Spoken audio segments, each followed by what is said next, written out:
There's a bluebird. I'm Larry Mead. I am president of the Northern Virginia Bird Club.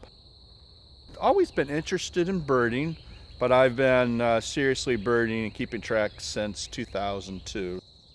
The connotation of bird watching is that all we do is watch the birds, but birding is more of an all-encompassing concept, because not only do we look at them, we study them, we do scientific surveys. But it looked like a juvenile to me because I saw an adult fly to the right. We study their behavior. I went behind in the pine tree.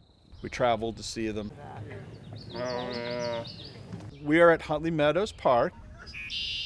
What is really unique about this is it is a freshwater wetland, which is unusual. It's got the nice boardwalk. It's pretty unique in that way, in that you can get really pretty close to the birds and other wildlife. Oh, the great crested flycatcher is back. Jessica is a member of our club. Here's a tree swallow right here. I hear him singing. It is nice to be able to share experiences. If I'm by myself, I like to post my photos on Facebook and get reaction from people that way. But when you're with a person, number one, it's another set of eyes.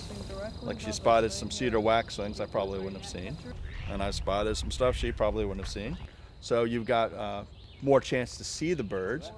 But you can also discuss the birds and just catching up with friends too. It's just a social thing. Being outside is always rewarding, regardless of the weather, regardless of what it is that we get to see, because the outdoors is always a surprise. You never know what you're going to find. Back in 2013, I was playing around on the internet and found an app that I could download on my phone that was a birding app, and so that kind of piqued my interest. And then I went and got a book about birding and realized just how intricate and detailed it really is. Birding kind of became like a scavenger hunt. And Larry mentioned earlier that birders keep a life list, which is a list of all the birds that they've seen. And so when you start out and everything feels new, you're sort of, adding to that life list, and it's growing and it just becomes addictive. It's good for your health to be outdoors. It's a very calming experience. But personally, as a former educator, I believe that everybody should be connected to nature because we have to conserve nature. The birds are diminishing. The research shows that we've lost over 3 million birds over the past few decades, and that's really scary. And I think that people aren't going to be aware of that if they're not connected to it. In many places, the only legitimate place to go, other than the grocery store and the hospital, is the outdoors. And it's a safe place to be right now, as long as you keep your distance from other people.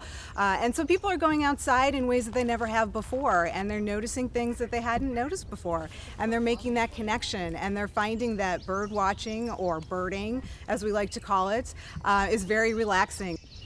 The basic tools for a birder are binoculars and some kind of field guide, so you can figure out what the birds are. I really like the red-headed woodpecker. That's one of my favorites. I would encourage people to pay attention to birds. There's a whole worldwide community of birders. I mean, it's not just here, it's everywhere. It's just a lot of fun.